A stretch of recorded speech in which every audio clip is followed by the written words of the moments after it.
नमस्कार मित्रों, स्वागत है आप सभी का पुनः एक बार संगम दक्ष के इस ऑनलाइन मंच पर।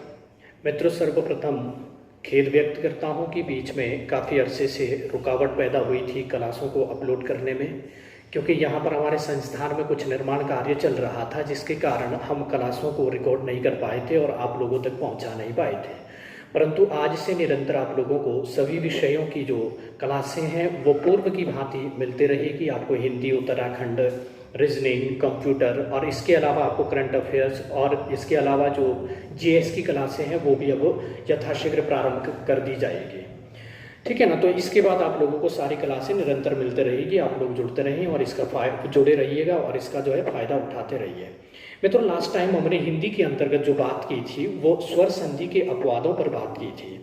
हमने स्वर संधि के 5 भेद पढ़ लिए थे, उनको गहनता से पढ़ लिया था। और जिन लोगों ने उन क्लासों को नहीं देखा है वो सारी की सारी क्लास से आपकी जो है ध्यान देना, चैनल में आपका जो प्लेलिस्ट है उसके अंतर्गत आपको देखने को मिलेगी। आप वहाँ से देख लीजिएगा। हिंदी की उत्पत्ति से लेकर आपको सारी की सारी वहाँ पर क्लासें प्राप्त हो जाएगी। इसके पश्चात हम जो प्रारंभ करने जा रहे हैं संधि के बाद, क्योंकि हमारी जो व्यंजन संधि और विसर्ग संधि है वो सिलेबस के अंतर्गत नहीं है यूके ट्रिपल एससी में, और हमारा अभी जो मुख्य जो टारगेट है वो यूके ट्रिपल एससी है। जैसे ही ये विषय हमारे कंप्लीट हो जाते हैं जो यूके ट्रिपल एससी के पाठ्यक्रम में है, तो उसके पश्चात हम जो अन्य जो विषय रहेंगे हिंदी के जो सिलेबस में नहीं है, जैसा कि आपका दोनों प्रकार की जो व्यंजन और आपकी जो विसर्ग संधि है या समास हो, छंद है, रस है, जो आपके सिलेबस में नहीं है, तो इनको भी बाद में हम जो ध्यान दीजिएगा कवर करेंगे। परंतु अभी विशेषता हम उन्हीं को ले रहे हैं, वही टॉपिक ले रहे हैं जो आपके पाठ्यक्रम के अंतर्गत दिए गए हैं। तो मित्रों, आखिरी टाइम हमने जो बात की थी वो स्वर संधि पढ़ी थी, और स्वर संधि के जो अपवाद थे जहाँ से प्रश्न बनते हैं वो भी हमने कवर कर लिए थे। आज जो हम चर्चा करने जा रहे हैं वो इसके बाद आता है आपका उपसर्ग, और फिर पढ़ेंगे हम प्रत्यय। ये उपसर्ग और प्रत्यय को हम इसके तुरंत बाद क्यों ले रहे हैं, क्योंकि ध्यान दीजिएगा शब्द निर्माण की इकाइयों के अंतर्गत अगर हम देखेंगे तो हिंदी में जो शब्द निर्माण की इकाइयाँ हैं वो नंबर 1 तो आपका होता है, ध्यान देना, संधि, और दूसरा होता है आपका समास, और तीसरा होता है आपका उपसर्ग, और इसके अलावा अगर हम देखते हैं तो हमारे पास होते हैं प्रत्यय। ये 4 ऐसी इकाइयाँ हैं जिनके माध्यम से हम हिंदी के अंतर्गत नए नए शब्दों का निर्माण कर सकते हैं। कहीं पर हम 2 पदों को मिलाकर एक नया पद बना देते हैं, कहीं पर हम 2 वर्णों को मिलाकर एक नया शब्द बना देते हैं। तो इस प्रकार से जब हम देखेंगे तो 4 इकाइयाँ हमारे पास ऐसी हैं जिनके द्वारा हम हिंदी भाषा के अंतर्गत नए नए शब्दों का निर्माण कर सकते हैं। इनमें से जो प्रथम इकाई संधि है उस पर हम चर्चा कर चुके हैं। दूसरी जो इकाई समास है वो फिलहाल हमारे सिलेबस में नहीं है, इसको हम बाद में कवर करेंगे जैसे ही सिलेबस कंप्लीट हो जाएगा। उसके पश्चात जो तीसरी इकाई है शब्द निर्माण की वो है उपसर्ग, और इन उपसर्गों पर आज हम चर्चा करने वाले हैं। मित्रों, ध्यान दीजिएगा कि उपसर्गों से संबंधित आपके जो प्रश्न होते हैं वो अक्सर पूछे जाते हैं, और 3 से 4 टाइप से यहाँ से प्रश्न बनते हैं। मैं सबसे पहले आपको बता दूं कि प्रश्न कैसे पूछा जाएगा। 4 ऑप्शन आपके पास रखे जाएंगे और उन 4 ऑप्शनों में 4 कोई शब्द दिए गए हैं, और आपसे पूछा जाएगा कि बताइए इनमें से कौन से शब्द में ये फलाना जो है उपसर्ग लगा हुआ है, या फिर पूछा जाएगा कि इन 4 में से कौन से शब्द में ये फलाना उपसर्ग नहीं लगा हुआ है। या फिर इसके अलावा प्रश्न क्या बनेगा कि आपको 4 शब्द दिए जाएंगे और बताया जाएगा कि निम्न में से किस शब्द की रचना उपसर्ग के माध्यम से हुई है, या फिर किस शब्द की रचना उपसर्ग के माध्यम से नहीं हुई है। इसके अलावा प्रश्न बनते हैं कि कौन से शब्द में 2 या 2 से अधिक उपसर्गों का प्रयोग किया गया है, या फिर सीधे उपसर्गों के अर्थ पूछ लिए जाते हैं। हालांकि इनके स्वतंत्र अर्थ होते नहीं है, परंतु जब ये किसी शब्द के पूर्व में जुड़ जाते हैं तो ये अपने कुछ अर्थ प्रकट करते हैं। उस पर हम आगे चर्चा करेंगे अभी। और इसके अलावा जो प्रश्न बनता है, और बहुत अच्छा जो प्रश्न बनता है, वो ये बनेगा कि 4 उपसर्ग आपको ऑप्शन में रखे जाएंगे और आपसे पूछा जाएगा कि निम्न में से कौन सा उपसर्ग संस्कृत भाषा का है, या कौन सा विदेशी भाषा का है, या फिर कौन सा हिंदी भाषा का है। तो हम जानेंगे कि किस तरह से हमें पहचानना है, क्योंकि ध्यान देना इन्हीं का प्रयोग संधि के अंतर्गत भी किया जाता है। इन उपसर्गों को जब हम किसी शब्द के पूर्व में जोड़ रहे होते हैं तो कभी कभी ऐसी स्थिति हो जाती है कि उपसर्ग का जो अंतिम वर्ण और उस मूल शब्द का जो प्रथम वर्ण है, ये दोनों आपस में मिलकर कभी कभी संधि भी कर देते हैं। तो यानी कि यहाँ पर संयोग और संधि दोनों ही हमें देखने को मिलेगा जब हम उपसर्गों को किसी शब्द के साथ जोड़ रहे होंगे। आइए मित्रों, सबसे पहले हम जानते हैं कि उपसर्ग किसे कहते हैं। सर्वप्रथम इसके संदर्भ में जान लेते हैं। तो जैसा कि आप देखेंगे कि उपसर्ग, इस शब्द का जब हम शाब्दिक अर्थ लेंगे तो ये दो शब्दों के योग से मिलकर बना है, या फिर हम कहेंगे कि इसमें जो सर्ग है वो मूल शब्द है और जो उप है ये अपने आप में एक उपसर्ग है। ध्यान देना, जब हम संस्कृत के उपसर्ग पढ़ रहे होंगे तो उसमें जो उप होता है ये एक उपसर्ग होता है, और सर्ग यहाँ पर मूल शब्द है जो कि अनेकार्थी शब्द है। इसके अनेक अर्थ होते हैं और उन्हीं अर्थों में से ध्यान देना, एक इसका अर्थ होता है स्थापित होना या फिर बैठना। साधारण वे में हम कहें तो स्थापित करना या फिर बैठना। और जो उप है इसका अर्थ छोटा भी होता है। उप का जो अर्थ है, ध्यान देना, वो पास या निकट भी होता है। तो इस प्रकार हम देखेंगे कि वैसे शब्दांश जो किसी मूल शब्द के पास आकर बैठ जाते हैं, स्थापित हो जाते हैं, उन्हीं को उपसर्ग कहा जाता है। यानी कि ऐसे टुकड़े जो किसी शब्द के पास आकर, निकट आकर उसके साथ मिल जाते हैं, उसके साथ बैठ जाते हैं, स्थापित हो जाते हैं, तो उसी को हम उपसर्ग कहते हैं। तो सर्वप्रथम हमने जाना इसका शाब्दिक अर्थ कि इसका शाब्दिक अर्थ क्या होगा। तो पास आकर स्थापित होना या बैठ जाना, तो उसी को जो है हम क्या कहेंगे, उपसर्ग कहेंगे। ये दूसरी चर्चा करते हैं इस पर कि उपसर्ग आपके जो है इनका प्रयोग कैसे किया जाता है। तो हमेशा ध्यान देना आप लोग इस बात का कि उपसर्ग हमेशा मूल शब्द के पूर्व में जुड़ते हैं। हमेशा इस बात का ध्यान देना है। सीधा प्रश्न पूछा जाता है कि उपसर्ग जो होते हैं वो शब्द के किस ओर जुड़ते हैं, पूर्व में जुड़ते हैं या बाद में जुड़ते हैं। तो इस बात का आपने हमेशा ध्यान देना है कि उपसर्ग सदैव मूल शब्द के पूर्व में जुड़ता है। मूल शब्द का तात्पर्य है शब्द की वह न्यूनतम इकाई जिसके हम खंड नहीं कर सकते, टुकड़े नहीं कर सकते, वो आपका मूल शब्द है, जिसमें कोई भी मिलावट नहीं है, ना संधि है, ना इसमें ध्यान दीजिएगा कोई समास है, कुछ भी नहीं है। ये शब्द की सबसे न्यूनतम इकाई होगी और इसी के पूर्व में कोई उपसर्ग जुड़ रहा होगा और वो उपसर्ग एक नए शब्द का जो है निर्माण कर रहा होगा। तो उपसर्ग हमने जाना किसे कहते हैं, तो किसी भी मूल शब्द के पास आकर स्थापित होना, बैठना उपसर्ग है। और उपसर्ग का प्रयोग कैसे किया जाएगा, तो ये ध्यान दीजिएगा, आपके किसी भी मूल शब्द के पूर्व में या किसी मूल शब्द के पहले आकर ये इसमें जुड़ जाता है और नए शब्दों का निर्माण करता है।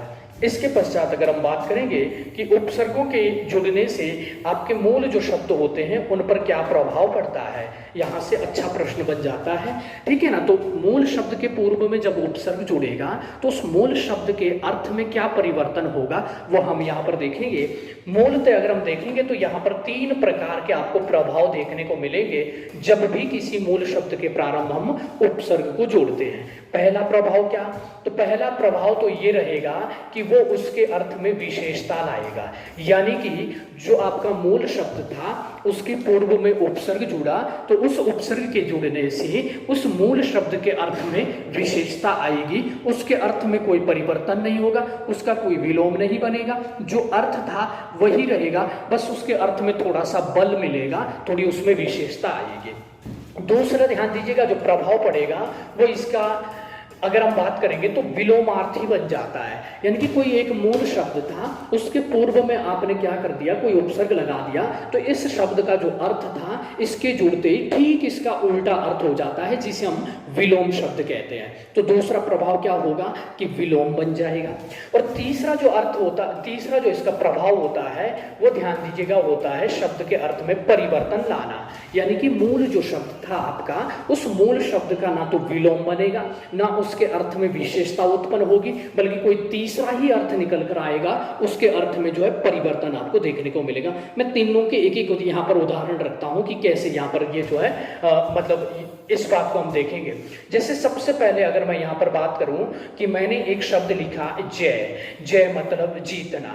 इसके प्रारंभ में ध्यान देना संस्कृत का एक वी उपसर्ग होता है और जैसे ही मैं वी उपसर्ग को जोड़ूंगा तो यहाँ पर हमारे पास जो शब्द बनकर आ रहा है वो विजय बनकर आ रहा है। जय का मतलब जीतना है और विजय का मतलब भी जीतना है। बस थोड़ा सा यहाँ पर बल दिया गया है, यानी कि जय मतलब हम ये मान के चल सकते हैं कि साधारण जीत, विजय मतलब जो विशेष प्रकार से जो जीतना होता है। तो अर्थ दोनों का एक ही है, जो अर्थ इसका था इसको लगाने के बाद अर्थ बदला नहीं, इसी के अर्थ में इसने बल दिया है, थोड़ा सा जोर दिया है।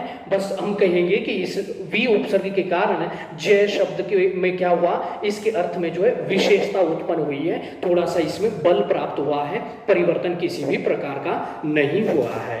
दूसरा अगर हम बात करेंगे यहीं पर, तो दूसरे ध्यान दीजिएगा, आप बात करेंगे कि और परिवर्तन क्या होगा, तो मैंने कहा था कि विलोम भी बन जाता है। जैसे मैंने ये जय लिखा है, इस जय के प्रारंभ में हम देखेंगे तो संस्कृत का ही एक उपसर्ग होता है परा, तो इस परा उपसर्ग को जोड़ते ही हमें शब्द प्राप्त हो रहा है क्या, पराजय। यानी कि जय का मतलब हो गया जीत और पराजय का मतलब हो गया हार, यानी कि सीधा इसका विलोम शब्द बन गया। यहाँ पर पहले वाले में क्या हुआ था, जय का विजय, अर्थात जो अर्थ था शब्द का उसी अर्थ में विशेषता उत्पन्न हुई। और दूसरे वाले में क्या हुआ, जय के साथ परा लगाया तो पराजय, तो पराजय का मतलब क्या हुआ, हारना हुआ, यानी कि जो अर्थ था उसका ठीक विलोम बना दिया। यहाँ पर अभी तक क्या बनाया था, अभी तक ध्यान दीजिएगा कुछ नहीं, उसने परिवर्तन सिर्फ इतना किया था कि अर्थ में विशेषता उत्पन्न की थी, और यहाँ पर जो है शब्द का सीधा विलोम बना दिया, जय का विलोम पराजय बना दिया। अब फिर मैं तीसरा आपको बताऊं कि ऐसा भी होता है कि ना तो परिवर्तन आएगा, ना ही मतलब ना तो जो है उसका विलोम बनेगा, और ना ही ध्यान दीजिएगा उसके जो है अर्थ में विशेषता आएगी, कोई तीसरा ही अर्थ निकल कर आएगा। जैसे उदाहरण के तौर पर मैंने यहाँ पर एक शब्द लिखा है हार। हार ध्यान दीजिएगा, शब्द का अर्थ दो रूप में इसका अर्थ निकलता है। ये ऐसा शब्द है हमारी व्याकरण के अंतर्गत जो ध्यान देना स्त्रीलिंग भी है और पुल्लिंग भी है, क्योंकि हार का अर्थ एक तो हारना क्रिया है, तो वो तो स्त्रीलिंग में आ गया कि मेरी हार हुई, तो ध्यान दीजिएगा यहाँ पर स्त्रीलिंग में हार आ गया क्रिया के संदर्भ में। एक हार होता है जो हम गले में पहनते हैं, जो माला के संदर्भ में हम इसका प्रयोग करते हैं, तो वो ध्यान दीजिएगा जब हम हार का प्रयोग करते हैं, अगर तो माला बोले तो माला तो स्त्रीलिंग में, परंतु हार शब्द का प्रयोग करते हैं कि उसने हार पहना है, तो हार ध्यान देना पुल्लिंग में आ जाता है। ये शब्द जो है आपका कई बार प्रश्न मतलब जो है परीक्षाओं में पूछा हुआ है, 4 ऑप्शन आपके पास रखे जाते हैं, पूछा जाता है निम्न में से कौन सा शब्द ऐसा है जिसका प्रयोग स्त्रीलिंग और पुल्लिंग दोनों ही में किया जाता है, तो हार वही शब्द है। तो इसका अर्थ आप हारना क्रिया भी ले सकते हैं, इसका अर्थ ध्यान देना आप माला के रूप में यानी कि हार का प्रयोग ले सकते हैं।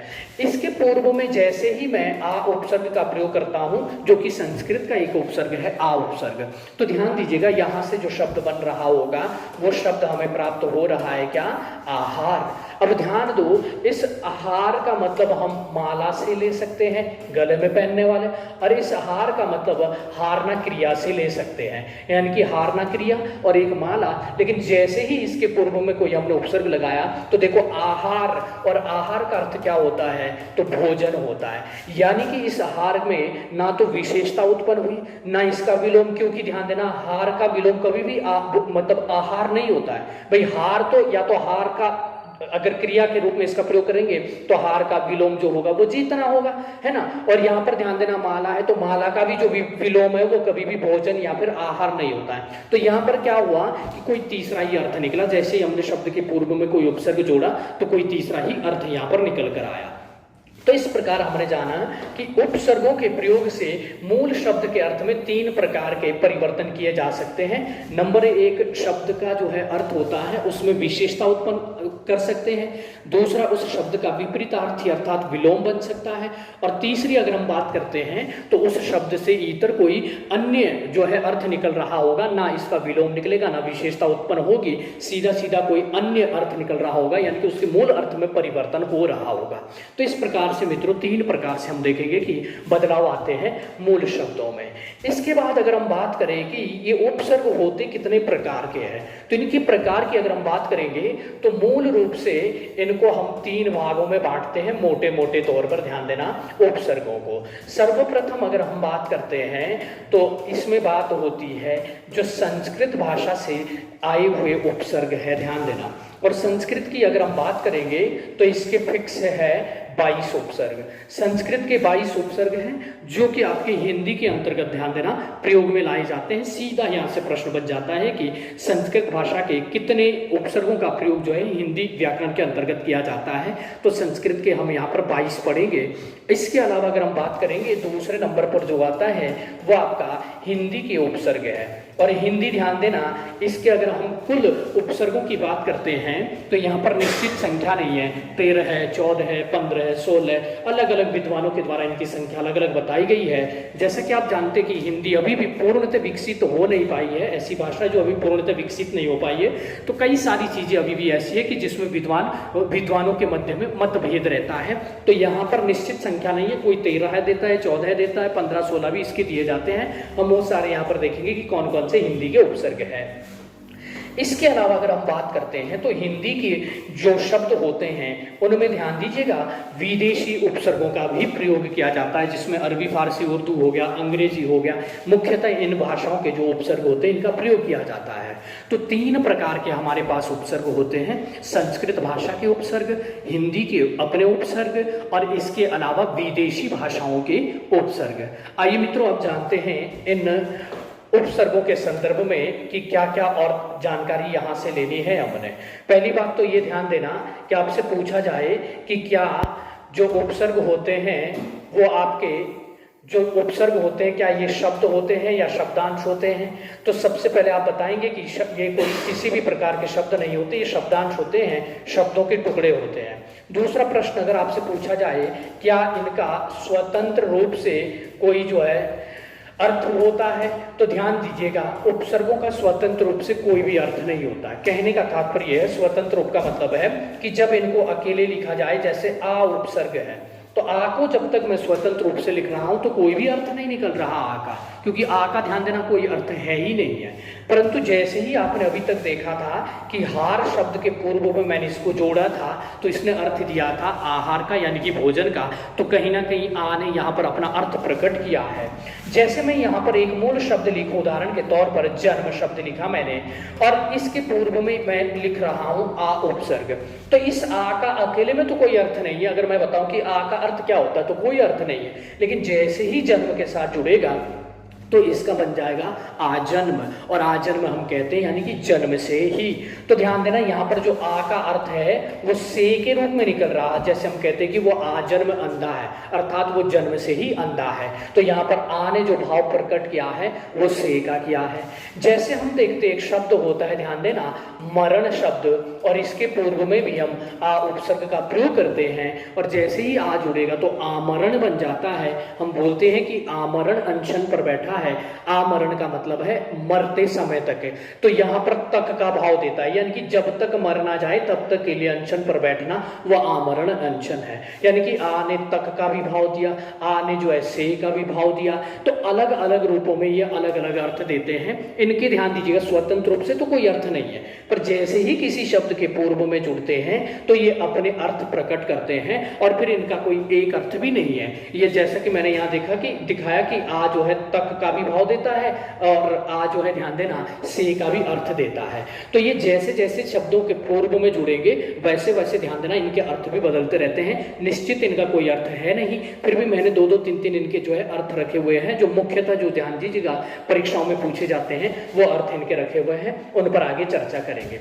आइए मित्रों, अब हम प्रारंभ करते हैं उपसर्गों को पढ़ना कि उपसर्ग क्या होते हैं। तो सबसे पहले अगर आप देखोगे तो यहाँ पर लिखा गया है कि उपसर्ग वे शब्दांश होते हैं। शब्दांश मतलब शब्दों के अंश, टुकड़े होते हैं, खंड होते हैं, ये खुद में शब्द नहीं होते हैं, जो मूल शब्द के आरंभ में जुड़कर उसके अर्थ में या तो विशेषता उत्पन्न करते हैं, या विपरीत भाव पैदा करते हैं, या फिर किसी नए शब्द का जो है निर्माण करते हैं, नए अर्थ का जो है मतलब यहाँ पर जो है निर्माण कर रहे होते हैं। तो इस प्रकार से ये 3 प्रकार के प्रभाव डालेंगे। सबसे पहली बात, ये शब्दांश है, शब्द नहीं है। दूसरी बात, इनका स्वतंत्र रूप से कोई अर्थ नहीं है, परंतु किसी शब्द के पूर्व में जुड़ते हैं तो अर्थ देते हैं। तीसरी बात, ये 3 प्रकार के हैं, एक संस्कृत भाषा के, एक हिंदी भाषा के, और और एक इसके अलावा आपकी विदेशी भाषाओं के, विदेशी के अंतर्गत अरबी, फारसी, उर्दू, अंग्रेजी सब इसके अंतर्गत आएंगे। तीसरी बात यह है कि इनके प्रभाव क्या रहते हैं, तो ये शब्द के अर्थ में विशेषता भी लाते हैं, शब्द के अर्थ में परिवर्तन भी करते हैं, विलोम भी लाते हैं। फिर हम बात करेंगे यहाँ पर विभाजन की, तो यहाँ पर बांट रखा है कि संस्कृत के जो आपके उपसर्ग होते हैं जिन्हें हम तत्सम भी कहते हैं, और हिंदी के अर्थात जिन्हें हम तद्भव कहते हैं, और विदेशी के यानी कि विदेशी भाषाओं से आए हुए उपसर्ग। तो सर्वप्रथम मित्रों हम बात करने जा रहे हैं संस्कृत के उन 22 उपसर्गों की जहां से सबसे ज्यादा प्रश्न पूछे जाते हैं, और ये 22 के 22 नाम आपको याद होने चाहिए इन उपसर्गों के, यानी कि कौन कौन से वो 22 उपसर्ग हैं, इन सब को ध्यान दीजिएगा, ये आपको पहचानने आने चाहिए। पहचान करने के लिए दिए जाएंगे कि बताइए निम्न में से कौन सा एक संस्कृत का उपसर्ग नहीं है। 3 यहां से रखे जाएंगे, एक कोई या तो हिंदी का रखा जाएगा या अरबी, फारसी, अंग्रेजी का रखा जाएगा, तो आपको पहचानना आना चाहिए। तो संस्कृत की अगर हम मूलतः बात करते हैं कि संस्कृत के कौन कौन से हैं, तो जैसा कि आप लोगों को यहाँ पर दिख भी रहा होगा, और इनको फिर एक बार हम पढ़ लेते हैं, फिर मैं लास्ट में बताऊंगा कि कैसे इनको आसानी से याद करना है कि 22 के 22 आसानी से याद हो जाए।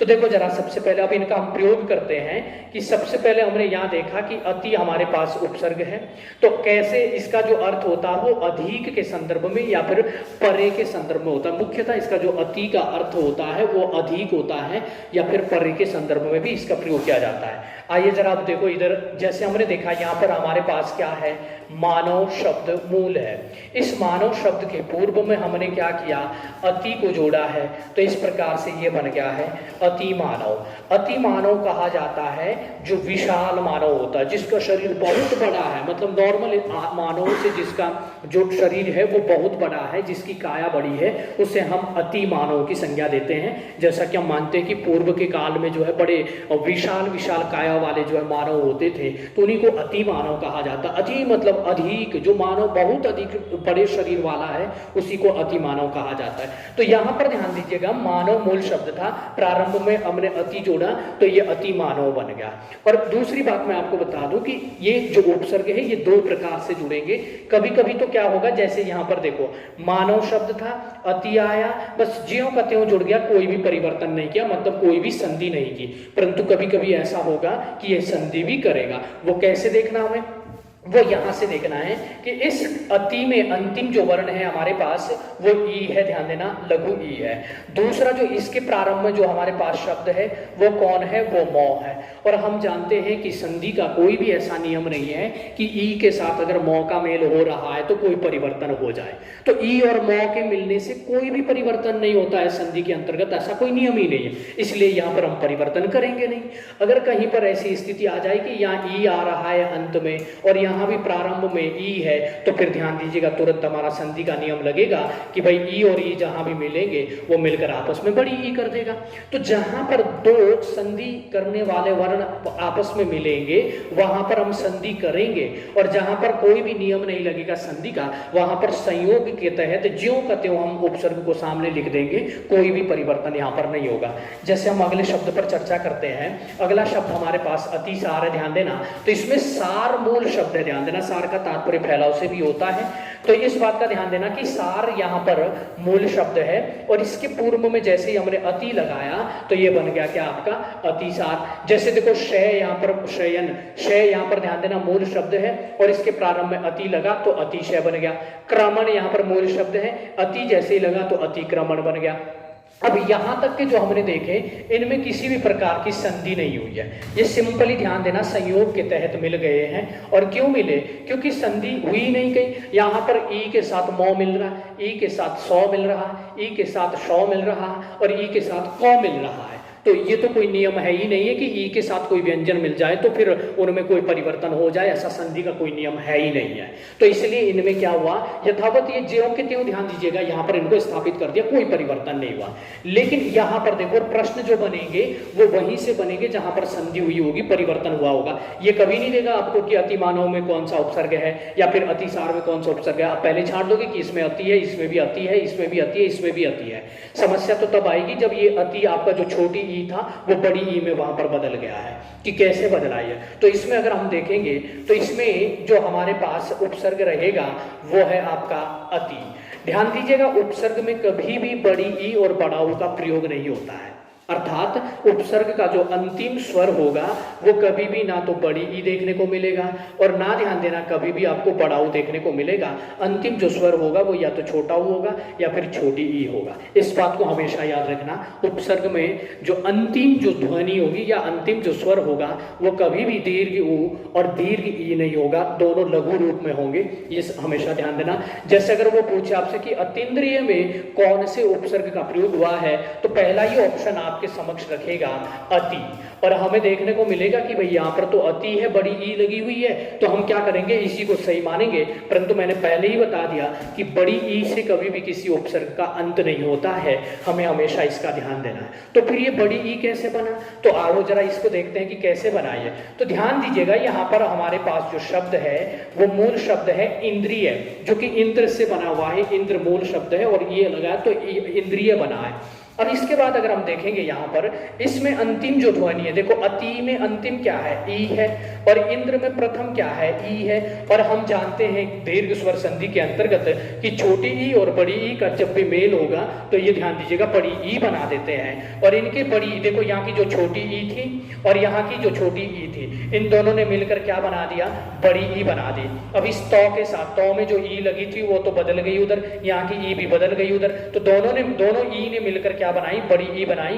तो इस तौ में कौन लगेगी, अब बड़ी ई लग जाएगी। इस प्रकार से ध्यान दीजिएगा, ये हमें जो शब्द मतलब प्राप्त हुआ वो अतीन्द्रिय शब्द प्राप्त हुआ है, क्योंकि इस तौ की जो ई थी, छोटी ई थी, तौ की जो छोटी ई थी, और ध्यान देना उधर जो आपकी मूल रूप से जो छोटी ई थी, ये छोटी ई और ये छोटी ई दोनों मिलकर बड़ी ई बन गई। तो ये तो दोनों समाप्त हो गई, यहाँ से अब तौ आधा रह गया था। अब इस तौ में कौन जुड़ेगा, जो इन दोनों ई ने मिलाकर बड़ी ई भेजी है वो यहाँ पर लग जाएगी। इस प्रकार हम देखेंगे कि दीर्घ स्वर संधि का यहाँ पर नियम लग रहा है। तो इसमें आप कभी भी ये मत कहना कि इसमें ये वाला उपसर्ग है, ये कभी हो ही नहीं सकता, बड़ी ई के अंत वाला कभी भी उपसर्ग नहीं हो सकता है। तो यहाँ पर उपसर्ग आपका क्या रहेगा, छोटी ई वाला ही रहेगा। इसके बाद हम दूसरे शब्द पर चर्चा करते हैं। अगला जो हमारे पास उदाहरण है वो है, ध्यान देना, यहाँ पर जो उदाहरण है वो है अतीत। तो ध्यान देना, इसमें भी क्या है, ये आपको बड़ी दिख रही होगी, परंतु इसका जैसे ही हम विच्छेद करेंगे तो इसमें भी अति धन ईत है। ध्यान देना, अति धन ईत है, तो अति धन ईत है। तो यहाँ की जो छोटी ई और यहाँ की जो बड़ी ई, ये दोनों आपस में जैसे ही मिलेगी तो बड़ी ई बनाएगी। इन दोनों ई ने मिलाकर उधर बना दिया है, और तो आपका आधा है, इसमें बड़ी ई लग जाएगी। तो इस प्रकार यहाँ भी अतीत बन रहा होगा। तो अति इसमें भी उपसर्ग है, छोटे वाला ई ध्यान देना उपसर्ग रहेगा, तो इस बात का आपको ध्यान देना है। इसके पश्चात अगर हम बात करें कि और कौन कौन से यहाँ पर उदाहरण, जैसे अत्यंत यहाँ पर दिया है, अति महत्वपूर्ण है, ध्यान देना, अक्सर पूछे जाते हैं इस तरह के शब्द। अत्यंत दिया गया है आपके पास, जिन लोगों ने संधि पढ़ी होगी उन्हें तो समस्या बिल्कुल भी नहीं आ रही होगी, वो आसानी से पहचान पा रहे होंगे। जैसे यहाँ पर अत्यंत शब्द हमें दिया गया है, तो इसको जब हम तोड़ेंगे तो इसमें मूल जो शब्द है, देखो यो में क्या है, औ है, और इसके ऊपर अनुस्वार है यानी कि अंत है, और इसके प्रारंभ में जो शब्द है आपके पास वो कौन है, अति है। तो आप जानते हैं कि नियम हमारा जो संधि का है वो क्या है कि अगर यहाँ से अंतिम वर्ण निकालना है तो ध्यान देना, इसमें क्या है, लघु ई है, अति में, तौ में छोटी ई है, तो इसको अलग कर दिया, और उधर हमारे पास क्या है, अंत है। और हम नियम पढ़ते हैं संधि का, जब यण संधि पढ़ते हैं कि ई के बाद अगर कोई दूसरी जाति का स्वर आता है, उसके अलावा अपने अलावा कोई अन्य आता है, तो जो ई होता है वो यौ में बदल जाता है। और जैसे ही ये यौ में बदलेगा तो ध्यान दो, यहाँ पर तौ आधा रहेगा, क्योंकि तौ का जो स्वर था वो तो व्यंजन में बदल गया, तो तौ आधा रहेगा। ये जो यौ बना है, यौ में जैसे ही औ मिलेगा तो यौ पूरा हो जाएगा और वहां से तौ आएगा, तो इस प्रकार ये अत्यंत बन रहा होगा। यानी कि जो अत्यंत शब्द है इसमें भी अति उपसर्ग लगा हुआ है। तब ध्यान देना, जो मूल शब्द था वो अंत है, और जो यहाँ पर उपसर्ग लगा वो अति लगा है, तो अति और अंत के मिलने से ही अत्यंत बना है। तो अत्यंत में भी कौन सा उपसर्ग रहेगा, तो अति उपसर्ग रहेगा। इसी प्रकार जैसे देखो अत्यल्प है, तो अत्यल्प में क्या होगा, अति धन अल्प है, तो अति में यहाँ भी छोटी का प्रयोग होगा। जैसे देखो अत्यावश्यक है, यानी कि अति धन आवश्यक है, साफ पता चल रहा है। जैसे देखो अत्यांतिक, अति धन आंतिक होगा, ध्यान देना, अंत है मूल शब्द, इसमें फिर जो इक प्रत्यय जुड़ा है, इक प्रत्यय होने के कारण औ का आ बन गया है, तब यह आत्यांतिक बना है, तो अति उपसर्ग इसमें भी है। इसके बाद अगर हम बात करें दूसरा जो हमारे पास उपसर्ग बनकर आता है वो है मित्रों हमारे पास अधि। और अधि का तात्पर्य ऊपर से होता है या फिर अधिक से होता है। जैसे देखो करण के पूर्व में हमने अधि जोड़ दिया है तो ये अधिकरण बन जाएगा, ध्यान देना, ठीक है ना, ये अधिकरण बनेगा, अधिकरण। देखो इसमें जो उपसर्ग है वो अधि है, अधि है, छोटी ई वाला। फिर ध्यान देना यहाँ पर करण है, ठीक है ना, तो इसका जो उपसर्ग जुड़ेगा आपका, ये जो मात्रा रहेगी ये बड़ी की रहेगी, क्योंकि नियम ये कहता है, ध्यान देना मित्रों, नियम ये कहता है कि करण से पहले जब भी कोई छोटी ई होती है, जैसे ही छोटी ई को आप करण से पहले जोड़ दोगे तो वो बड़ी ई में बदल जाती है। करण से पहले कभी भी छोटी ई का प्रयोग नहीं किया जाता है। तो ये अधि था छोटी ई वाला, परंतु करण यहाँ पर मूल शब्द आया है तो करण से पहले कभी भी छोटी ई का प्रयोग नहीं किया जाता, इसलिए ये बड़ी ई में बदल गया है। तो इसमें भी छोटी ई है।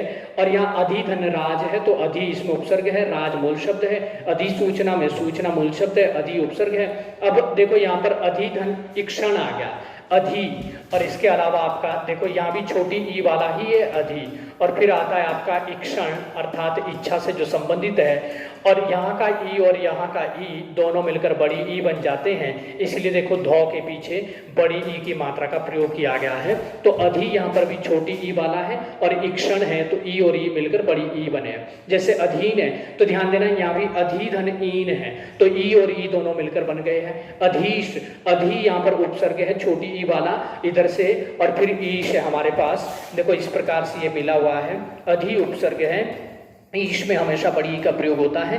इसकी छोटी ई और इसकी बड़ी ई दोनों मिलकर बड़ी ई बने हैं, और जब ये बड़ी ई बनेंगे तो इस धौ के पीछे दोनों ई मिलकर बड़ी ई बने, तो इसके पीछे जो है बड़ी ई का प्रयोग किया गया है। तो इसका मतलब ये नहीं कि अगर यहाँ बड़ी ई लगा है तो फिर उपसर्ग में भी बड़ी ई होगा। उपसर्ग में ध्यान देना बड़ी ई का यहाँ पर कभी भी प्रयोग नहीं होगा। अधि जब उपसर्ग होगा तो इसमें छोटी ई का ही प्रयोग होगा, या फिर कोई भी उपसर्ग आपका होगा उसका अंतिम जो स्वर होगा वो छोटी ई होगा, कभी भी बड़ी ई के रूप में नहीं होगा। अधि धन आपक, तो यहाँ भी छोटी है, सब में छोटी का प्रयोग। अधि धन आय, अधि धन स्थान, ठीक है ना, स्थान होता है स्थान, ठीक है ना, स्थान का ये स्थान बन जाता है।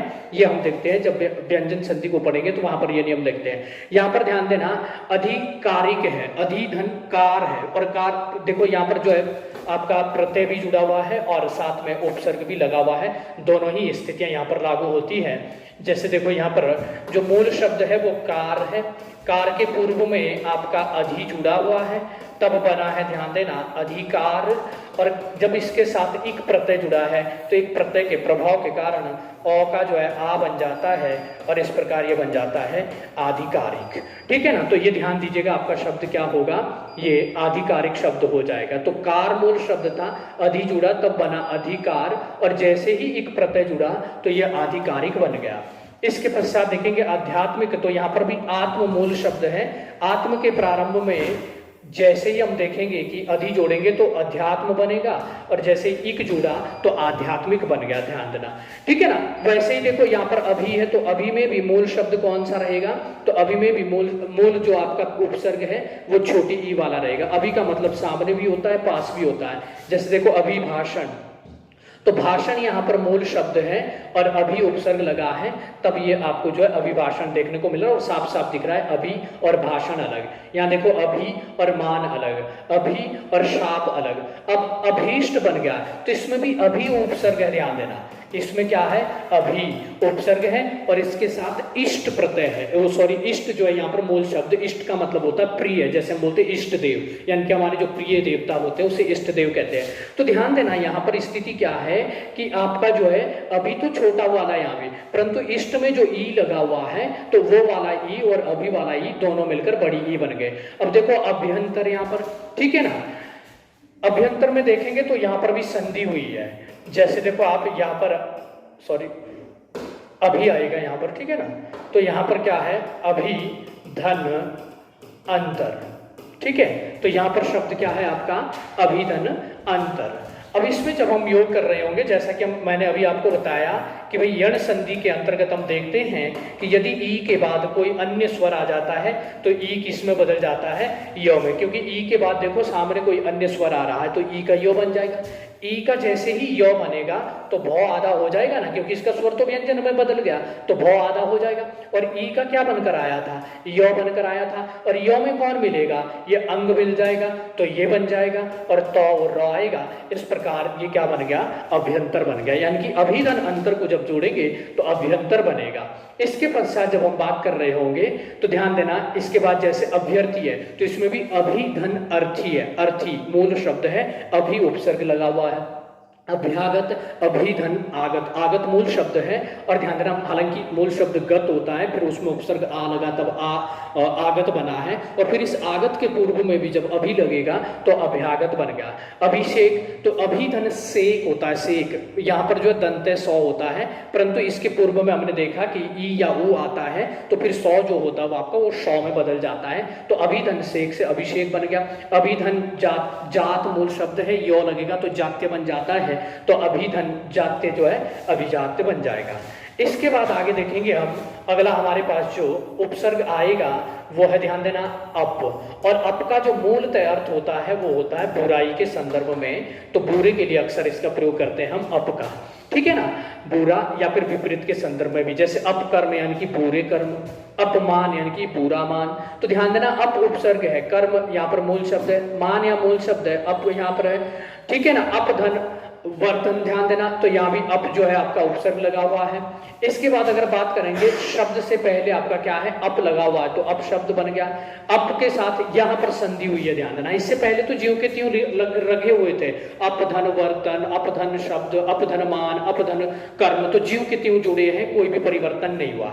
लेकिन जैसे ही हम देखेंगे अप के साथ हम क्या करेंगे, इच्छा जो है शब्द का प्रयोग करेंगे, तो यहाँ का अ और ई मिलकर क्या बन जाते हैं, ए बन जाते हैं, और ये ए जब प के ऊपर लगेगा तो अपेक्षा बन जाएगा, तो यहाँ पर संधि हुई है, तो अपेक्षा में पूछेगा कि कौन सा उपसर्ग है, तो इसमें भी अप है। इच्छा ध्यान दीजिएगा यहाँ पर मूल शब्द है। जैसे देखो आपराधिक, तो आपराधिक में क्या है, तो आपराधिक में भी अप जो है, ध्यान देना, आपका क्या है, उपसर्ग है। आप देखो, जैसे ही उसने दिया शब्द आपको कि बताओ आपराधिक में कौन से उपसर्ग का प्रयोग हुआ है, तो सबसे पहला आपके पास ऑप्शन रखेगा आप, क्योंकि आप दिख रहा है प्रारंभ में, जबकि आप कोई भी उपसर्ग नहीं होता, ध्यान देना, अप उपसर्ग होता है, आप नहीं होता है। इसमें ध्यान दीजिएगा, मूल शब्द यहाँ पर जो उपसर्ग लगा है वो अप लगा है, ठीक है ना, और यहाँ पर जो राध है, राध मूल शब्द है, और इक यहाँ पर प्रत्यय हुआ जुड़ा हुआ है। इस राध के साथ ध्यान देना, जैसे ही हम अप को जोड़ते हैं तो अपराध बन जाता है, और अपराध के साथ जब इक प्रत्यय जुड़ता है, इक प्रत्यय के प्रभाव के कारण जो अ होता है वो आ में बदल जाता है, और इस प्रकार से धौ में ई जुड़ जाएगा, तो ये आपराधिक बन गया है। तो मूल शब्द राध है, यहाँ पर अप उपसर्ग जुड़ा है तब अपराध बना है, इक प्रत्यय जुड़ा है तो आपराधिक बना है, तो इसमें भी अप ही आपका क्या है, उपसर्ग जुड़ा हुआ है।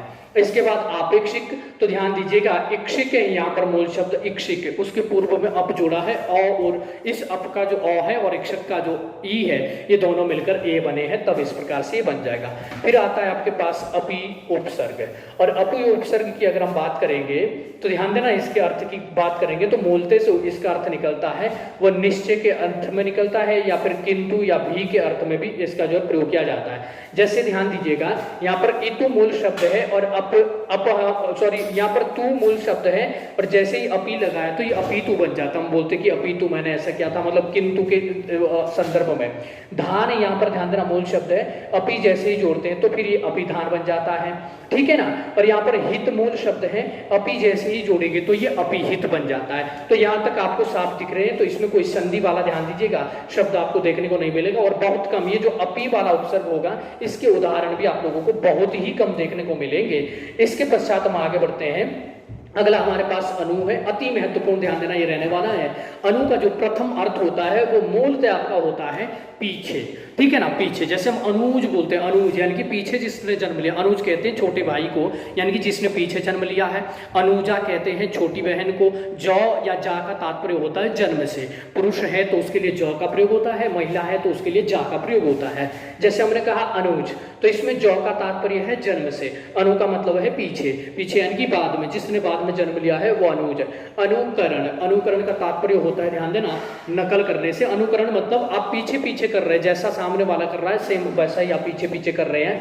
अनुकूल, कूल मूल शब्द है यहाँ पर, कूल का तात्पर्य ध्यान देना किनारे से होता है, और अनुकूल जैसे ही बनता है तो इसका अर्थ जो है विपरीत बन जाता है।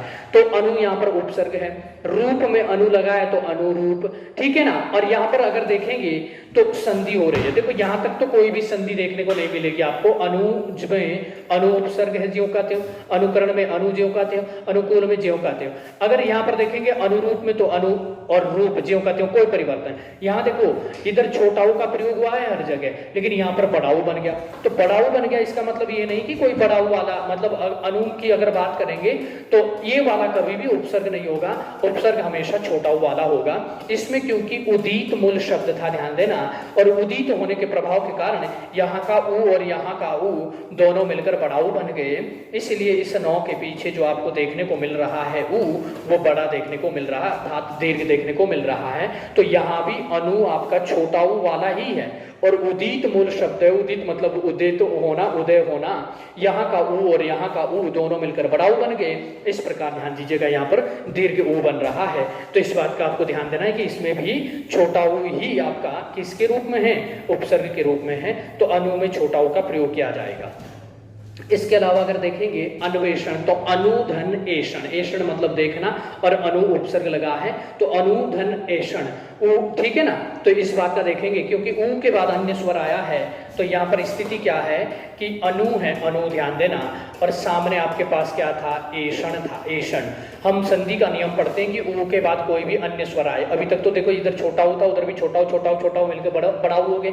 अब स्थिति क्या है कि ऊ के बाद जब भी कोई अन्य स्वर आता है तो ऊ किस में बदल जाता है, व में बदल जाता है। अब यहाँ ध्यान दो, नौ में जो ऊ था वो व में बदल गया, तो नौ तो आधा हो जाएगा, ऊ का क्या बन गया, व बन गया। और इस व में कौन मिल रहा है, ए स्वर मिल रहा है, और उधर से श और अणु आएगा तो अन्वेषण बन जाएगा। अर्थात अनुधन एषण से मिलकर बना है अन्वेषण, अनुधन छेद से मिलकर बना है अनुच्छेद, अनुधन स्थान से मिलकर बना है अनुष्ठान, अनुधन पात धन इक से मिलकर बना है अनुपातिक।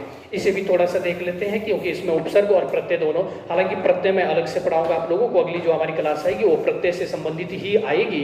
इसमें ध्यान देना, पात आपका मूल शब्द है और इसमें इक प्रत्यय जुड़ा हुआ है, और अनु ध्यान देना आपका क्या है, उपसर्ग जुड़ा है।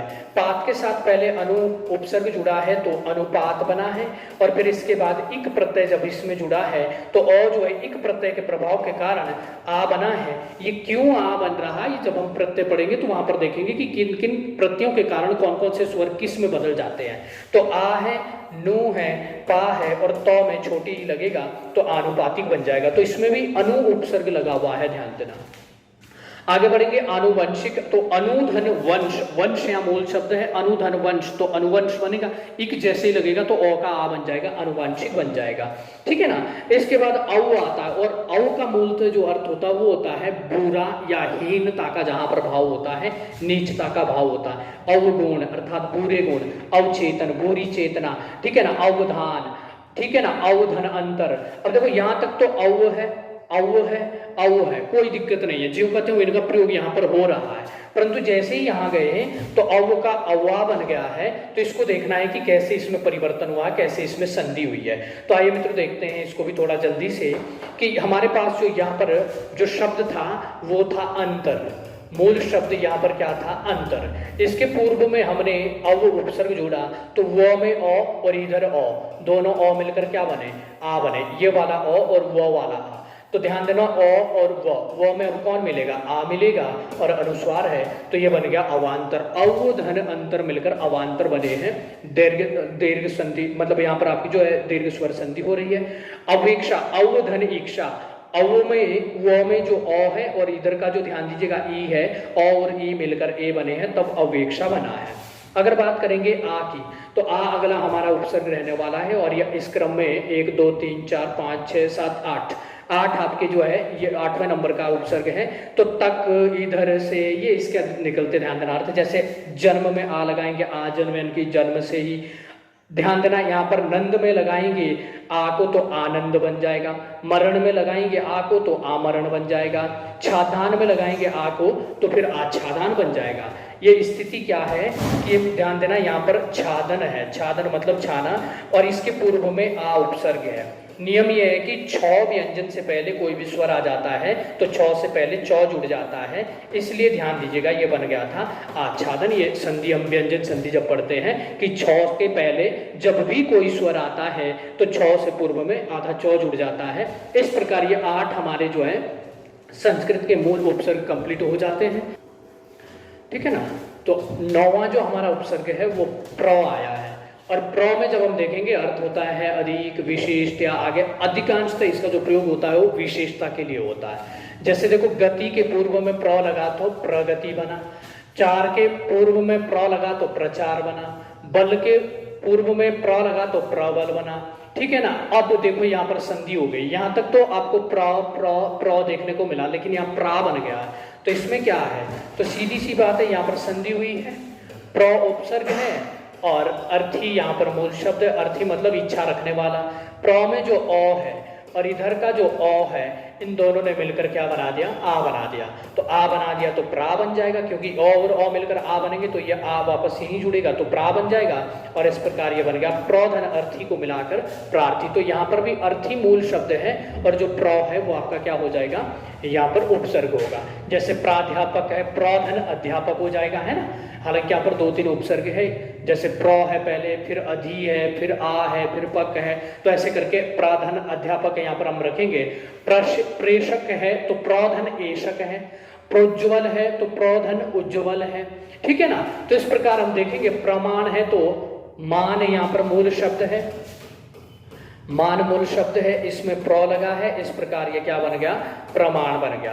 क्योंकि ध्यान देना, व्यंजन संधि का नियम है कि इस नौ के पहले कहीं भी यदि र, री या फिर श दिख जाते हैं तो 9 अणों में बदल जाता है, ये व्यंजन संधि का नियम है।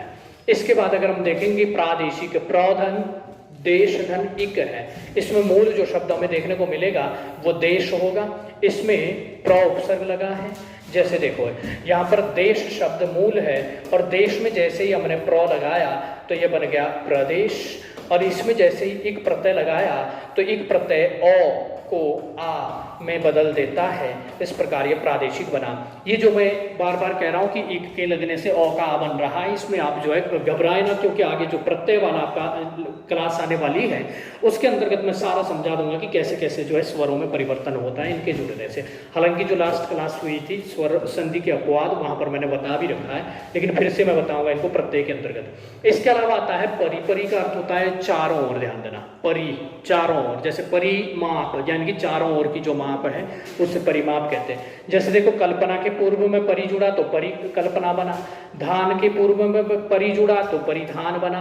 इसके अलावा अगर हम बात करेंगे, ठीक है ना, यहाँ पर जो है धी मतलब धारण करना, तो धी के पूर्व में अगर आपका परि जुड़ा है तो परिधि बनेगा, और इक्षण के प्रारंभ में अगर आपका जो है परि जुड़ा है तो परीक्षण बनेगा, लेकिन यहाँ पर ई आपका क्या हो रहा है, बड़ा हो रहा है। देखो यहाँ छोटी ई है, छोटी ई है, छोटी ई है, या बड़ी ई हो गए, इसका मतलब संधि हो रहा है।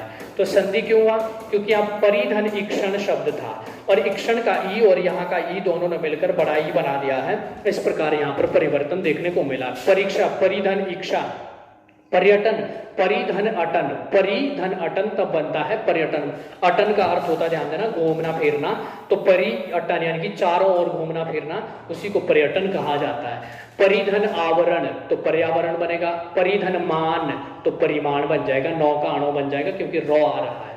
इसके बाद देखेंगे परा, परा का अर्थ होता है विपरीत या पीछे या फिर अधिक के संदर्भ में। क्रम से पहले लगाया तो पराक्रम बना, जय से पहले लगाया तो पराजय बना, ठीक है ना। अस्त से पहले लगाया तो परास्त बना, और मर्श से पहले, पर मर्श मतलब सलाह, तो उससे पहले लगाएंगे तो परामर्श बनेगा। प्रति, प्रति का संदर्भ एक के भाव में होता है, प्रत्येक के भाव में, हर एक के भाव में होता है, तो प्रत्येक या विपरीत। और जैसे कार के पूर्व में लगाएंगे तो प्रतिकाल, कूल के पूर्व में लगाएंगे प्रतिकूल, बंद के बंद मतलब बांधना के लगाएंगे तो प्रतिबंध हो गया। प्रतीक्षा, प्रतिधन इक्षा, तो प्रति का ई और इक्षा का ई दोनों मिलकर, ई और ई मिलकर बड़ी ई बन गई, इस प्रकार यहाँ संधि हुई। प्रत्यक्ष में प्रतिधन अक्ष, तो ई के बाद क्योंकि अ आ रहा है तो ई य में बदल जाएगा और तो आधा हो जाएगा, इस प्रकार प्रत्यक्ष बन जाएगा। प्रतिधन अर्पण, तो अर्पण है ध्यान देना और प्रति है इधर, ई के बाद अ आ रहा है तो ई का क्या बन जाएगा, य बन जाएगा, तो आधा हो जाएगा और ये प्रत्यर्पण बन जाएगा। प्रतिधन छेद, तो ध्यान दीजिएगा प्रतिधन सेद होगा, से यहाँ दंतय सौ होता है क्योंकि पूर्व में कोई स्वर आ रहा है तो वो सौ आपका शौ में बदल गया है और यहाँ पर भी वही स्थिति हो जाएगी, प्रतिधन अक्ष हो जाएगा, तो ये प्रत्यक्ष हो गया। इसके बाद देखो दुर है, निर है, दुस है और निस है, तो इस पर भी थोड़ा सा हम चर्चा कर लेते हैं कि इनका क्या क्या यहाँ से क्या निकल कर आता है। तो दूर का अर्थ बड़ा, कठिन या फिर विपरीत है। जैसे गंध से पहले हमने दुर लगाया तो दुर्गंध, जन से पहले लगाया तो दुर्जन, दुर मतलब बुरा आदमी, बुरे जन, गंध दूर गंध मतलब बुरी गंध, दुर धन आत्मा, यहाँ पर संधि हुई है ध्यान देना। इस दुर में हमेशा ध्यान देना हलंत वाला जो है आपका हल वाला रो रहेगा और आगे आपके पास क्या था, आत्मा था। तो जैसे ही इसमें हम देखेंगे तो रॉ में जैसे ही आ जुड़ेगा तो ये दुरात्मा बनेगा, संधि तो नहीं है ध्यान देना यहाँ पर भी, क्योंकि सीधा आपका जो आधा व्यंजन था उसमें स्वर जुड़ गया है, इसने अपनी मात्रा दे दी तो इसको हम संधि नहीं कहेंगे, ये भी यहाँ पर संयोग के अंतर्गत आएगा। तो दुर्धन आत्मा, दुर्धन आचार, दुर्धन राज, ठीक है ना। और इसके अलावा देखो ये दुर्राज क्या हो गया, जो दो में छोटा हो था वो बड़ाओं में बदल गया। स्थिति क्या रहती है कि ये दुर है और सामने राज है। जब भी दुर हो या फिर निर हो, मैं दोनों की बात आपको बता दूं कि दुर हो या निर हो, इनके सामने अगर प्रथम वर्ण रॉ आता है तो इस रॉ का लोप हो जाता है और छोटी ई जो होती है वो बड़ी ई में बदल जाती है और जो छोटा ऊ होता है वो बड़ा ऊ में बदल जाता है। ये ध्यान देना व्यंजन संधि के नियम है, परंतु यहाँ पर भी हमारे काम आते हैं उपसर्ग के अंतर्गत। फिर से बता दूं आपको कि एक तो आपके पास है निर उपसर्ग, एक है आपके पास दुर उपसर्ग। इन दोनों में स्थिति क्या है कि इसमें छोटी का प्रयोग है, इसमें छोटा ऊ का प्रयोग है, रॉ दोनों में आधा है। इनके सामने जो भी शब्द आए उससे कोई लेना देना नहीं, परंतु यदि प्रथम वर्ण रॉ आ गया तो इधर जो आपके उपसर्ग वाले रॉ होते हैं वो गायब हो जाते हैं, छोटी ई बड़ी में बदल जाता है और छोटा ऊ बड़ा में हो जाता है। जैसे वहां पर हमारे पास क्या था, दुर्धन राज। अब स्थिति क्या है कि इस रॉ के प्रभाव के कारण ये रॉ गायब हो जाएगा और ये जो छोटा ऊ था ये बड़ाऊ में बदल जाएगा, इस प्रकार ये बन जाता है दुराज। तो ये शब्द हमें देखने को मिलेगा दुराज, और ये दौराजन्य है, जन मूल शब्द है। फिर ध्यान दीजिएगा यहाँ पर दूर लगा है तो दूर जन बना, और यो प्रत्यय लगा है, यो प्रत्यय के कारण जो छोटा ऊ था वो आऊ में बदल गया है। ये हम आगे बात करेंगे जब प्रत्यय पढ़ेंगे कि कैसे बदलाव होता है। फिर देखो निर आ गया, निर में भी वही स्थिति है कि भाई देखो निर्धन गुण, तो निर्गुण यहाँ तो साफ दिख रहा, नी और आधा रो, जो ऊपर शीरो रेखा के ऊपर रो जाता है वो आधा होता है, तो निर्धन गुण यानी कि यहाँ पर गुण के पूर्व में हमने निर लगाया तो निर्गुण बना। लज के यानी कि लज्जा है, इसके पूर्व में निर लगाया तो निर्लज बना। दोष के पूर्व में निर लगाया तो देखो यहाँ नी और रॉ है तो निर्लज बना है, निर्दोष बना है, ठीक है ना। निमेश के पूर्व में अगर हमने ध्यान देना निर लगाया तो देखो नी और ऊपर रॉ है, निर्निमेश बना है। मम के पूर्व में निर लगाया तो देखो नी और रॉ निर्मम बना है। विरोध के पूर्व में निर लगाया तो देखो विरोध बना है। तो ध्यान दो सब में आपको साफ साफ दिख रहे हैं, हर जगह आपको देखने को मिलेगा कि किस तरह से यहाँ पर निर है, निर का प्रयोग किया गया है। जैसा कि आप यहाँ पर देख रहे हैं, ये आपका यहाँ पर रॉ है आधा, यहाँ भी रॉ आधा है, यहाँ भी रॉ आधा है, ये भी रॉ आधा है, इधर भी हर जगह रॉ ऊपर आधे हैं। ये ध्यान देना ये निर वाले हैं, वही है, ये स्थिति इसकी निर की है। तो रॉ जब भी आधा होता है तो वह अपने बाद वाले वर्ण के ऊपर चला जाता है, तो इन सभी में निर उपसर्ग का प्रयोग किया गया। यहाँ पर भी निर है, फिर अंतर है, फिर यो प्रत्यय जो लगा है उसने ध्यान देना नी का नए बना दिया है, ई को आई में बदल दिया है और अंतिम जो स्वर व्यंजन था उसको आधा कर दिया है। ये नियम मैंने आप लोगों को बता रखे कि कैसे आधे किए जाते हैं। और जैसे यहाँ पर नैर्मल्य है तो यहाँ भी निर है उपसर्ग, ध्यान दीजिएगा निर उपसर्ग का यहाँ भी प्रयोग हुआ है। देखते हैं कि कैसे इसका प्रयोग हुआ है। निर उपसर्ग है और इसके बाद अगर देखेंगे मल यहाँ पर मूल शब्द है, मल है, तो देखो जैसे इसे हम जोड़ेंगे तो क्या बन रहा होगा, निर्मल बनेगा। निर्मल क्योंकि रॉ आधा है इसलिए वो अपने बाद वाले वर्ण के ऊपर जाएगा, परंतु बाद में यो प्रत्यय जुड़ा है। यो प्रत्यय जब जुड़ता है तो छोटी ई और बड़ी ई को किस में बदलता है, आई में बदलता है। तो अभी ई की मात्रा यहाँ लगी थी, ये आई की मात्रा में बदल जाएगी और ये जो लॉ है ये आधा हो जाएगा, क्योंकि यो की खासियत है कि जब भी प्रत्यय के रूप में जिस शब्द के साथ जुड़ता है तो उसको आधा कर देता है। तो ये स्थिति यहाँ रहेगी। अब दुस आता है तो दुस में भी स्थिति क्या है, अब एक आएगा दुस, एक आएगा ध्यान दीजिएगा निस। जैसे दूर और निर थे वैसे ही दुस और निस भी आएंगे, तो इनकी भी क्या स्थिति है, तो देख लीजिएगा जरा। कठिन बुरा या विपरीत के संदर्भ में इसका अर्थ लिया जाता है। जैसे देखो दुस धन साहस दुस्साहस, दुस धन स्वप्न दुस्वप्न, दुस धन शासन। अब यहाँ देखना जरा, यहाँ तक तो आपको दू और आधा सौ दिख रहा है, यहाँ तक तो स्थिति ऐसी है कि आपको दू भी दिख रहा है और आधा सौ भी दिख रहा है, ठीक है ना। देखो जरा इसको ध्यान से, यहाँ तक स्थिति ऐसी कि दो भी दिखा और आधा सौ भी दिखा, फिर यहाँ देखो दो दिखा आधा सौ दिखा, लेकिन यहाँ देखो जो सौ है वो आपका किस रूप में दिख रहा है, शंकर वाला सौ या फिर जिसे हम तालव्य सौ कहते हैं। फिर यहाँ तो आधा सौ यही दिख रहा है दंत सौ, लेकिन यहाँ पर मूर्धन्य सौ दिख रहा है। तो इसकी भी स्थिति कुछ ऐसी है, कुछ यहाँ पर ध्यान दीजिएगा कि जैसे हमने देखा यहाँ पर हमारे पास लिखा हुआ था क्या, दुस, ठीक है ना, यहाँ पर लिखा हुआ था दुस और सामने जो था वो क्या था, शासन। तो स्थिति इस सौ की ऐसी है कि इसके सामने अगर तो ये सौ आ रहा है तो फिर ये इसी में बदला रहेगा, लेकिन इसके सामने यदि शंकर वाला सौ या तालव्य सौ आता है तो ये भी इसी में बदल जाता है, और अगर इसके सामने ये वाला सौ आता है तो ये भी इसी में बदलता है। सौ की ये खासियत है कि सौ के सामने दंते सौ आएगा तो दंते सौ में परिवर्तित होता है, यदि तालव्य सौ आता है तो तालव्य सौ में बदलता है, यदि मूर्धन्य सौ आता है तो मूर्धन्य सौ में ही बदलता है। अर्थात जिस प्रकार का सामने आपको सौ देखने को मिलेगा सौ उसी में बदल जाता है। जैसे देखो यहाँ पर हमने लिखा है कि दुस दुस और धन शासन, तो क्योंकि सामने कौन आया है, शंकर वाला सौ, तो ये जो आपका सौ है ये भी इसी सौ में बदल जाएगा, सामने जो सौ होगा उसी में ये बदल जाता है, और इस प्रकार ये बन गया दुशासन। आपसे पूछा जाए बताओ दुशासन में कौन सा उपसर्ग है, पहला ही जो ऑप्शन रखेगा वो रखेगा ये वाला, जो कि ध्यान देना आपका गलत होगा। हमेशा इस बात का ध्यान देना कि दुष् में कभी भी इन दोनों सौ का प्रयोग नहीं होता है, दुष् में हमेशा अंत में सौ का ही प्रयोग होगा।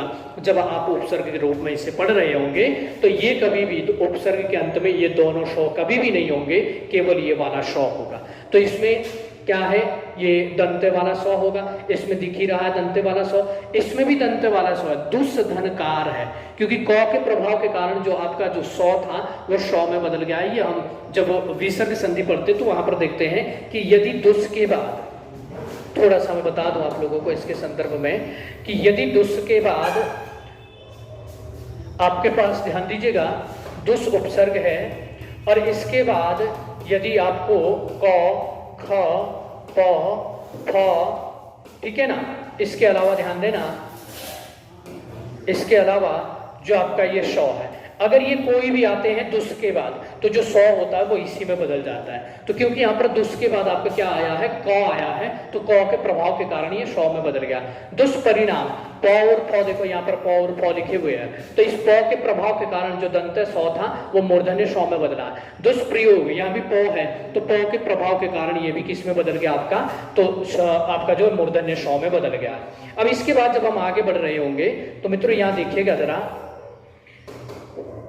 इसके बाद देखो यहाँ पर निस आया है, तो निस में भी वही स्थिति है, सौ, इस सौ के सामने खुद ये सौ आएगा तो यही रहेगा, शंकर वाला सौ आएगा तो उसी में बदलेगा, षटकोण वाला सौ आएगा तो उसमें बदलेगा। देखो जैसे यहाँ संकोच है तो संकोच के पूर्व में निस जुड़ा तो निस आधा सौ यही रहेगा, निस धन संकोच, निस धन संदेह, निस धन स्वार्थ, निस धन चल। यहाँ पर क्या हो गया, तो यहाँ पर जो है बदल गया, ये किस में बदला, तो देखते हैं स्थिति क्या है कि हमारे पास निस उपसर्ग है और चल, यहाँ पर ध्यान दीजिएगा, चल यहाँ पर जो है आपका क्या है, सामने शब्द है। इस सौ के साथ क्योंकि चौ जुड़ा है, जब भी चौ, छ या फिर सौ, ये कोई भी इसके सामने आएंगे, तीनों में से किसी के साथ भी मुलाकात होगी तो ये ध्यान देना इसी सौ में बदल जाता है। इसी कारण क्या हुआ, ये जो दंते सौ था ये आपका जो है तालव्य सौ में बदल गया और ये बन गया है निश्चल, क्योंकि सामने जो वर्ण आया है उसके अनुसार ये बदल जाता है। तो चौ, छ या फिर तालव्य सौ आएगा तो ये तालव्य सौ में ही बदल जाता है। इसके बाद अगर हम बात करेंगे निश्चिंत में भी वही है, निस धन चिंत, क्योंकि चौ आ रहा है, चौ के प्रभाव के कारण जो दंते सौ था वो आपका तालव्य शौ में बदलेगा। एक इसको देख लेते हैं निष्काम। तो ध्यान दो यहाँ पर भी स्थिति क्या है, निस धन काम की है। और ये अभी पीछे मैंने आपको बताया था कि जब ध्यान देना सौ के सामने क ख प फ या फिर षटकोण वाला शौ होता है तो ये सौ भी आपका क्या हो जाता है, षटकोण वाले शौ में बदल जाता है। तो सौ का क्या बन जाएगा, षटकोण वाला शौ बन जाएगा और ये बन जाएगा आपका निष्काम। सेम स्थिति यहाँ पर है, निस धन पक्ष होगा तब बन जाएगा ये निष्पक्ष। आइए मित्रों अब आगे देखते हैं। इसके बाद जो हमारे पास बचे हुए हैं, एक तो है उप। उप का अर्थ सहायक भी होता है, पास भी होता है और छोटा भी होता है। ये ऐसा उपसर्ग है जिसका सीधा अर्थ पूछा जाता है कि उप उपसर्ग का अर्थ क्या होता है। तो ये तीनों अर्थ आपको याद रखने हैं, सहायक भी होता है, पास के लिए भी प्रयोग होता है और छोटा के लिए भी। जैसे उपदेश, देश मूल शब्द है, उप उपसर्ग है। नाम के सामने उप लगाएंगे तो उपनाम बन जाएगा। निवेश के पूर्व में उप लगाएंगे तो उपनिवेश बन जाएगा। समिति के पूर्व में उप लगाएंगे तो उप समिति बन जाएगी। तो यहां तक तो मूल रूप से आपके जो है उपसर्गों का प्रयोग हुआ है। यहाँ भी उप दिख रहा, उप उप उप, लेकिन यहाँ उप नहीं, यहाँ उपांग दिख रहा है आपको, आ का जो है यहाँ पर अनुभूति हो रही है। तो यहाँ पर ये मत समझ लेना कि यहाँ पर कोई उपा उपसर्ग, उपा कोई उपसर्ग नहीं होता है। यहाँ पर स्थिति क्या है, उपसर्ग तो यहाँ भी उप ही है, उधर जो मूल शब्द है वो अंग है, क्योंकि उप और अंग को मिलाकर ही उपांग बनता है। क्योंकि इसका जो ओ है, इसका जो ओ है, ये दोनों मिलकर आ बना रहे होंगे और इनके आ बनने से क्या हो गया, इस ओ में ये आ मिल गया और अनुस्वार इसके साथ लग जाएगा, इस प्रकार ये उपांग बन गया। तो उपांग में भी जब पूछा जाए कि उपसर्ग क्या है तो यहाँ भी उप ही उपसर्ग है, यहाँ भी उपा कोई उपसर्ग नहीं है। जैसे उपाध्यक्ष है तो उप धन अध्यक्ष, उप का ओ और अध्यक्ष का ओ दोनों मिलकर आ बने हैं तब उपाध्यक्ष बने। उपेंद्र तो उप और इंद्र, क्योंकि ओ के बाद जब भी ई आता है तो ए बनता है, इसलिए ध्यान दो उपेंद्र बन गया, ये पौ के साथ ए की मात्रा लग रही है। इसके बाद देखेंगे आपका औपास्य, उप धन उपास है, तब बना है उपास और यो प्रत्यय जैसे ही लगता है वो ऊ को आउ में बदल देता है और अंतिम वर्ण को आधा कर देता है, तब औपास्य बना है। औपनिवेशिक तो उप धन निवेश है, ध्यान देना, उप धन निवेश, तब बना है उपनिवेश और एक प्रत्यय लगा है तो ऊ को आउ में बदला उसने, तब बना है औपनिवेशिक। इसके बाद देखेंगे, ठीक है ना, तो उद भी देखेंगे, ध्यान देना, ऊ से बनने वाले दो है, एक उप है एक उद है। उद का अर्थ होता है ऊपर या श्रेष्ठ। जैसे देखो उद घोषणा, घोषणा से पहले उद लगा तो उद घोषणा। ध्यान देना यहाँ पर भव है, ये भव मूल शब्द है और इसके प्रारंभ में आपका क्या है, उद है, क्योंकि दो जब भी आधा होता है तो अक्सर हम भव को इसमें मिला देते हैं। तो इस प्रकार से आपने जो उद्भव लिखा है इस तरह से लिखा तो दो आधा है इसमें, तो उद्भव बना है। और यहाँ उत्कृष्ट बना है, तो इस बात को भी ध्यान देना कि यहाँ पर भी उद है और ये कृष्ट है, क्योंकि सामने ध्यान देना, सामने आपका जो वर्ण है वो अघोष है। जब भी दो के सामने अघोष वर्ण आएगा तो दो अपने ही वर्ग के अघोष में बदलेगा और दो वर्ग का जो अघोष है प्रथम जो ध्यान दीजिएगा वो तो होता है, इसलिए उद का क्या बना है, उत बना है। तो यहाँ पर कभी भी मत कहना कि उत्कर्ष में उत उपसर्ग, उत नहीं, उद है वो दो जो है वो क के प्रभाव के कारण तो में बदल गया है। सेम स्थितियां हैं, उद धन खनन, उत नहीं है, उद धन खनन है, उद धन सर्ग है और उद धन छेद है और उद धन चारण, इन सब में उद उपसर्ग का प्रयोग हुआ है। इसके बाद सु आता है, ध्यान देना, सु का तात्पर्य अच्छे से होता है। जैसे देखो सु अवसर यानी कि अच्छा अवसर, सुगंध यानी कि अच्छी गंध, सुरति अच्छी रति, सु यहाँ पर संधि हुई है, ध्यान देना, यहाँ पर अगर देखेंगे हम तो यहाँ पर आपकी संधि हो रही है। और ये संधि कैसे हुई है, तो यहाँ पर जो स्थिति है वो ऐसी है कि सु उपसर्ग है और यहाँ पर अच्छा मूल शब्द है। इस ऊ के बाद अन्य स्वर जब भी आता है तो ये वो में बदल जाता है और सौ से जो स्वर था वो व्यंजन में बदल गया तो सौ आधा हो जाएगा। और इधर से ध्यान देना, ओ जो था आपका वो तो इस वो में बदल गया है, ओ जो है वो में, क्योंकि वो जो ध्यान देना जब ऊ से बना था तो आधा बना था, जैसे ही ओ इसमें मिला तो ये पूरा हो गया था और इधर से छो आएगा तो स्वच्छ बन जाएगा। इस बात का भी आपको ध्यान देना है कि जब इसका विच्छेद करते हैं तो सुधन अच्छा होता है, क्योंकि अच्छ कोई शब्द नहीं होता है, परंतु जैसे ही संधि करते हैं तो स्वच्छा नहीं बनता, इस आ का लोप हो जाता है, फिर स्वच्छ बन जाता है। तो सुधन अच्छ है, यहाँ पर भी ध्यान दीजिएगा, सुधन अच्छा है, सुधन क्षमा है, सुधन सुप्त है और सुधन भाग्य है, ध्यान देना, यहाँ पर शोधन भाग्य है और सुधन जन है, फिर यो लगा है तो ऊ का आऊ बना है और जो आपका नो था अंतिम वो आधा हो गया है। सम उपसर्ग है, समान, यहाँ पर जो है ध्यान देना, पूर्ण या शुद्ध या साथ के लिए इसका प्रयोग होता है। समन्वय में सम उपसर्ग है, समाचार में सम उपसर्ग है, समधन आचार, इसमें भी ध्यान देना, सम है, समधन आधान, समधन कर, समधन चलन चालन, ठीक है ना। इन सब में ध्यान देना। ये जो यहाँ पर संचालन आपको दिख रहा है ना, इसमें भी स्थिति है कि सम उपसर्ग है और यहाँ पर चालन है। नियम यह है कि मौ के सामने अगर आपको जो है क से लेकर मौ तक का कोई भी वर्ण दिखता है तो मौ आपका किस में बदल जाता है, अपने से पहले वाले के ऊपर अनुस्वार के रूप में बदल जाता है, बिंदु के रूप में। तो ये सौ के साथ जो ऊपर बिंदु में गया ये मौ गया है। तो ये सारे के सारे ध्यान देना, इन सभी शब्दों में हमें समधन वैधानिक, समधन सारिक, तो ये सारे के सारे सम उपसर्ग का प्रयोग हुआ है। नी देखेंगे, बड़ा विशेषा निदेशा आपका जो है निषेधात्मक के लिए प्रयोग होता है। बंद मतलब बांधना, निबंध मतलब नहीं बांधना, योग मतलब जोड़ना, नियोग मतलब नहीं जोड़ना। तो वही स्थिति है। तो बंद में नी लगा है, योग में नी लगा है, रोपण में नी लगा है, नी धन आय, यहाँ पर संधि हुई है नी धन आय की। और आप जानते हैं कि ई के बाद अन्य स्वर आता है तो यो बनता है, और यो बना तो नौ आधा हो जाएगा, क्योंकि ई का तो यो बन गया, जो स्वर था इसमें तो ये आधा हो जाएगा नौ, और यो में जैसे ही मिलेगा तो यो पूरा हो जाएगा, और इधर से आपका जो है क्या हो जाएगा, ये न्याय बन जाएगा। तो इसमें भी नी धन आय है, नी धन आस है, नी धन ओन है, नी धन सेद है। तो ये सारे के सारे नी से बनने वाले। वी का तात्पर्य विशेषता से है, तो ये ध्यान देना विशेष के रूप में इसका प्रयोग होता है, अभाव के रूप में या भिन्नता के। जैसे वी करार में वी उपसर्ग है, वी कार में वी उपसर्ग है, वी ख्यात, ख्यात मतलब प्रसिद्ध, वी मतलब विशेष रूप से, वी इक्षण, ध्यान देना वी है उपसर्ग, इसमें भी उपसर्ग इसमें किसका प्रयोग हुआ है, तो वी उपसर्ग का यहाँ पर प्रयोग हुआ है। और इक्षण मूल शब्द है, तो इक्षण का ई और वी का ई दोनों मिलकर बड़ी ई बने हैं। विक्षा में वी धन इक्षा है, व्यभिचार में क्या है, वी धन अभिचार है, ठीक है ना। और विच्छेद में क्या है, वी धन छेद है, क्योंकि छ से पहले जब भी कोई भी आपका स्वर आता है तो छ के पूर्व में आधा चौ जुड़ जाता है। इस प्रकार मित्रों ये हमारे जो 22 संस्कृत के उपसर्ग थे, इन पर आज हमने चर्चा कर ली है। आगे हम देखेंगे जो हिंदी के उपसर्ग है या फिर आपके अरबी फारसी उर्दू के उपसर्ग हैं और अंग्रेजी के उपसर्ग हैं, उन्हें हम अगली क्लास में लेंगे, क्योंकि आज क्लास ज्यादा लंबी ना बन पाए, इस क्लास को यही विराम देना होगा। तो आप ये 22 जो उपसर्ग थे संस्कृत के, इनको ध्यान देना, अच्छे से याद कर लेना। इनको मैं थोड़ा सा शॉर्ट तरीके से आपको बता दूं तो इनमें 8 ऐसे उपसर्ग रहेंगे जिनके प्रारंभ में आपको अ देखने को मिलेगा। जैसे देखो इसमें अति है, अधि है, अपी है और अभी है, 4 तो ये हो गए, ध्यान देना। इसके अलावा अगर हम देखेंगे तो अनु है, औ है, अप है और आ है, क्योंकि आ भी और अ से मिलकर बना। 8 ऐसे हैं संस्कृत के जिनके पूर्व में आपको कहीं ना कहीं अ देखने को मिलेगा। और इसके अलावा अगर हम देखेंगे तो 4 आपके प्र से वाले होते हैं, जैसे प्र है, परा है, परी है, पर है, तो ये भी यहाँ पर आपको देखने को मिलेंगे। इसके अलावा जैसे उद है, उप है, तो ये 2 ध्यान देना आपके क्या होते हैं, ये 2 जो उपसर्ग है वो ऊ से शुरू होने वाले हैं। फिर सौ से शुरू होने वाले एक सु है, एक सम है, ठीक है ना। इसके अलावा एक नी है, एक वी है। तो ये 22 आप लोगों को याद रखने हैं, ठीक है ना।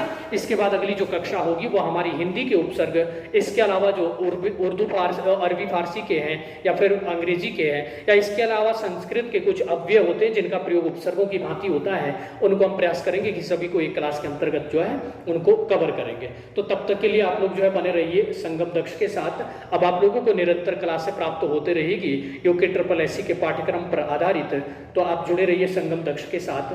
धन्यवाद।